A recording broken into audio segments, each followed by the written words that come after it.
Today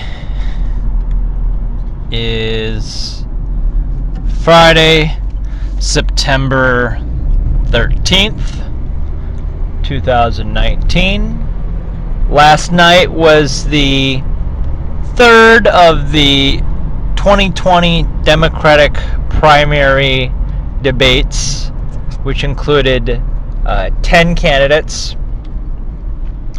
And I'm going to start off by saying something nice about the Democrats. Okay, here's the one thing I want to say. They came off slightly less crazy than the first couple debates. They weren't shouting over each other as much, and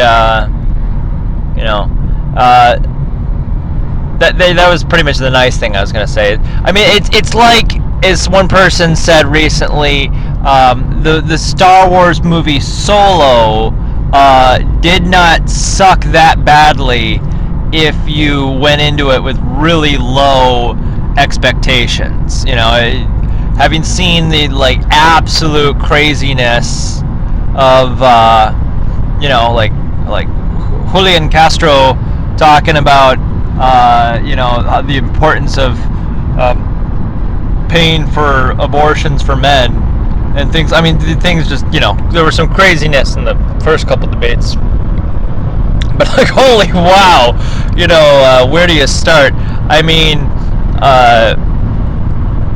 God, I'm trying to think the Roman story of Caesar. The story of Caesar. Was it Caesar that where they all got together and stabbed the Roman Empire? I mean, it's early in the morning, so I can't remember my Greek and Roman history at this hour that well. But they all just kind of stabbed the emperor or something like that. I mean, they definitely were all together in on taking down the old VP, old Biden, to some level. I mean, they were all getting jabs in on him.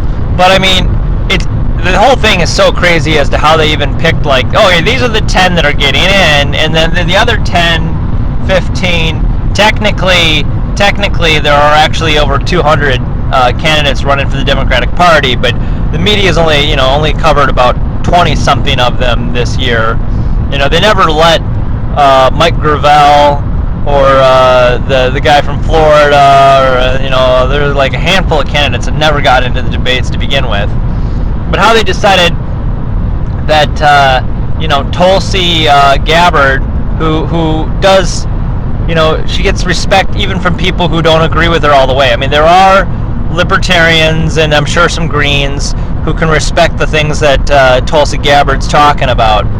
But she had a couple polls that were high enough of what the recommendations were, and then when she got those polls, the DNC said, "Oh no, you know what? No, you're not. You're still not. We're not going to credit those polls." And so people like Amy Klobuchar of Minnesota got in. And I mean, Jesus Christ, I don't think I've ever met a single person rooting for Amy Klobuchar. Maybe there's 5 people in Duluth, Minnesota, backing her. But I mean, the lady's a ridiculous, nut job. And here, you know what? I'll say another nice thing about another Democrat. The Pete Buttigieg guy, he could probably win because he doesn't come off as a lunatic, and I don't think he's a sociopath like a lot of them. I don't agree with the guy on a bunch of stuff, but I mean, he seems to have a more honest foreign policy than some of them. And Bernie Sanders, wow. At one point, I think in his closing, he references something about the military-industrial complex. And it's like, yeah, well, Bernie, why do you take hundreds of thousands of dollars from the people in the military industry? Why do you support a $1 trillion war machine known as the F-35? Why don't you call for getting out of Iraq and Afghanistan in every damn speech. Why do you support continuing the drone bombings? I just think that Bernie Sanders is one of the greatest frauds up there with Trump, and he's essentially the Trump of the Democratic Party. And while we're talking about frauds, old Elizabeth Warren up there too, and that right there, the breakdown of Warren and Sanders, like the fact that both of them are too greedy to figure out that only one of them actually could, they're both occupying the crazy and slightly crazy portions of the Democratic Party, right?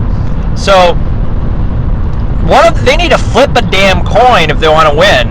And not that I want them to win either, but I'm just saying, Warren and Sanders represent the the free giveaway with no actual plan to pay for it.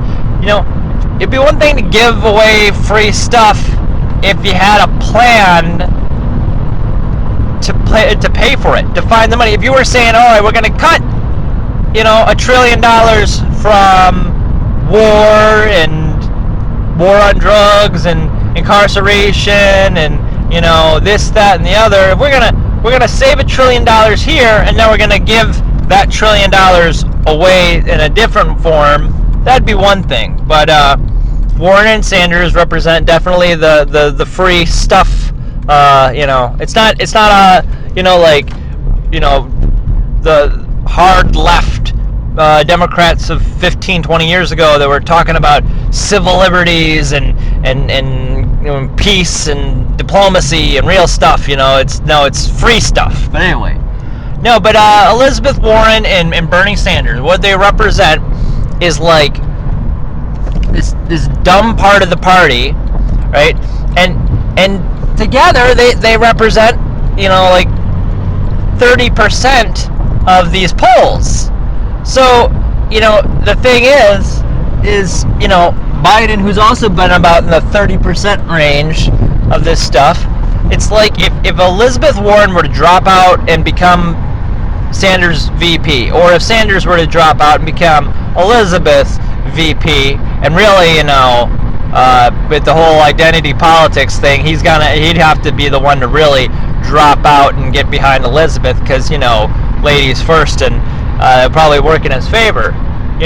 That's the only way someone like Sanders or Warren has a chance of actually becoming the nominee, is if the two of them figure out which one's going to be the candidate, which one's going to be the vice presidential candidate. But maybe we'll see that down the road. So, okay, so who else we had there? Julian Castro, who's, I believe it was his brother who recently tweeted, the names and addresses of people who had donated to Trump. I mean, that's not cool to be posting people's names and addresses based off the. I mean, it'd be one thing to say, hey, this person and this person, donated to a political candidate, but to actually, include where they live or work takes it to a whole nother level. Alright, so Beto O'Rourke, I mean, he shouldn't even be running, considering his DWI could cost him the election. I mean, it was 20 years ago or something. Should we forgive the guy? Yeah, maybe, I don't know. Did he try to flee the accident of his drunk driving? Who knows? But Beto O'Rourke, this weird little hipster who, is basically Irish but pretending to be Spanish. And he took more money from the oil industry than anybody else in Congress at one point.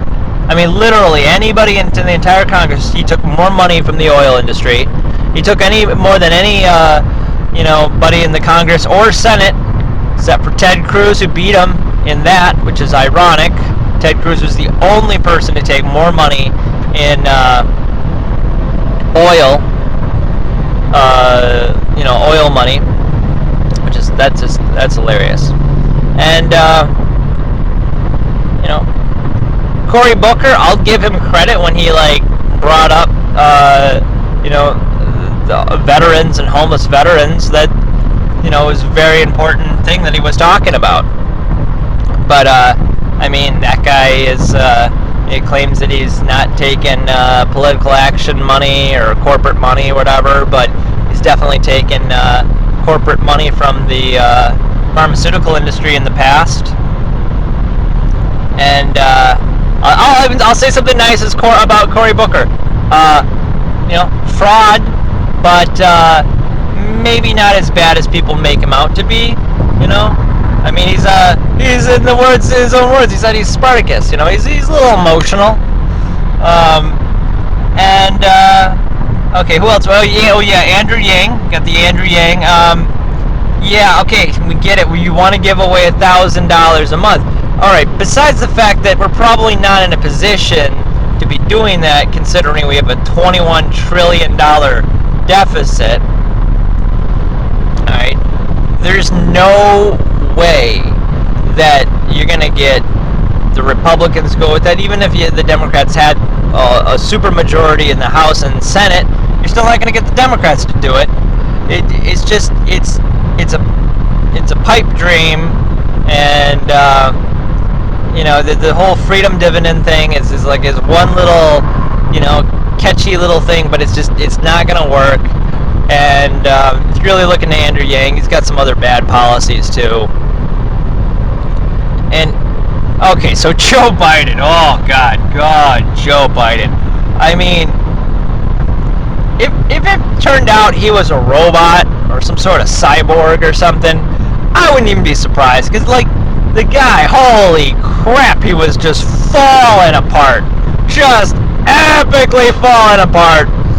And the thing is they can't really, the other candidates can't really stick it to him too hard, because they know there's a good chance he's going to be the candidate and they want to be the VP candidate. And God darn it. Seriously, if they went with Joe Biden, that's just the 2016 election all over again. I don't think Joe Biden would have it. I don't think Joe Biden would win against Trump, as crazy as that is. And just what a pathetic election that would be anyway, And the whole thing was just so pathetic watching the guy. He couldn't even talk right. He looked like he was literally about to fall apart. He was just stumbling in his words, and he looks nuts. Bernie on that too. Bernie sounded like he was a little tired, little something about the way that was filmed too. It was so bright in that ABC debate that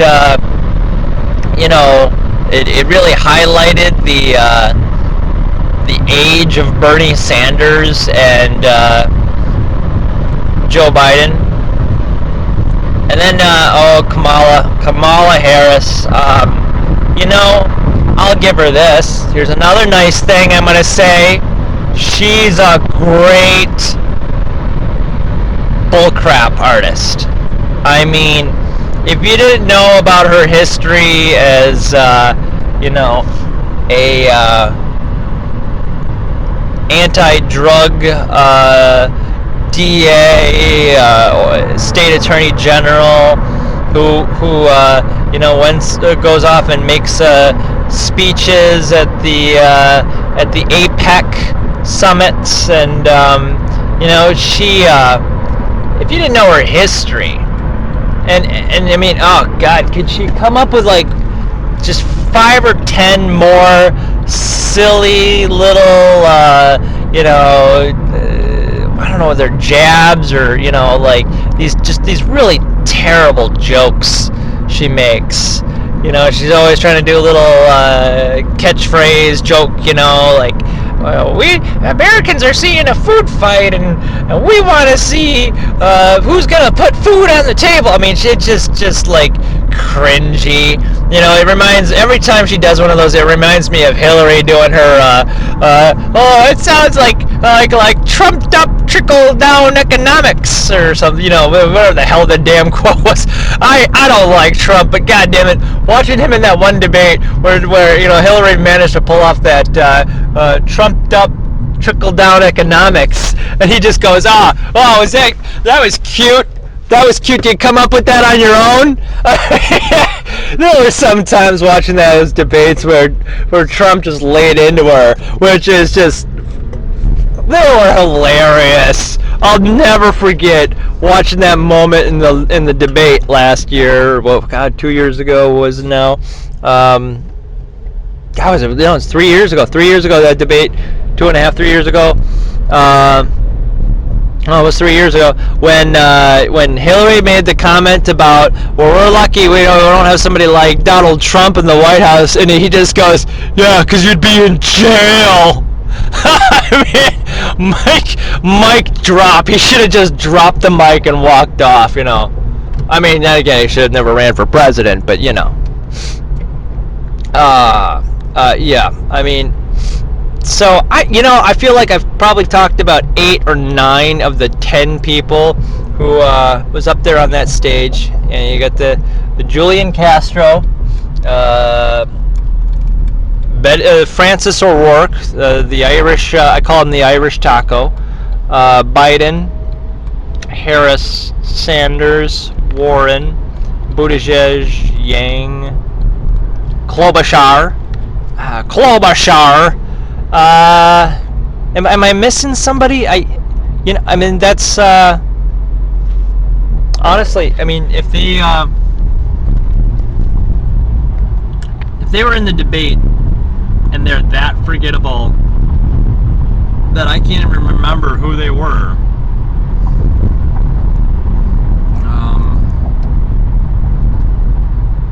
I just let's see. Sanders, yeah. I guess that's all of them. Yeah, that's all of them. 3. There are 10 of them. Yeah, Klobuchar, Booker, Buttigieg, Sanders, Biden, Elizabeth Warren, Harris, Andrew Yang, Beto O'Rourke, and Julian Castro. I mean, this is it. This is all they got. They could have gone with, they could have had the Tulsi Gabbard in, and she is not perfect, but I think most intelligent people would agree that Tulsi Gabbard's probably their strongest candidate. So of course they'll go with Joe Biden. Maybe they'll go with someone other than Joe Biden. Maybe. But I was at a bar last night and talking with a couple of older guys, and they really summed it up why Trump will get reelected. And they said they don't like him, and that their daughters and their wives hate Trump. They don't like him. But these guys are older professionals, and they fear the economic conditions of any of these Democrats, and that's it's really sad, because even one of them said it's a shame the Democrats can't come up with somebody to beat Trump. A lot of people, they say they're Republican, they say they're Democrat, but ultimately, they're going to vote based on what, affects them positively or negatively the most. And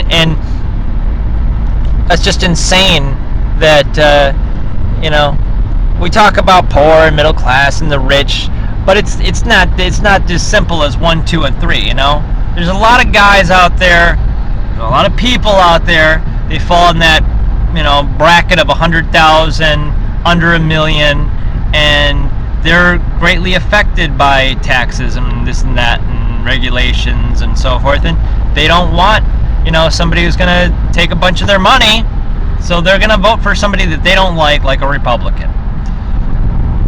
So yeah, it's 2019, and the Democrats are probably going to screw this up, just like they did in 2016. And that's it.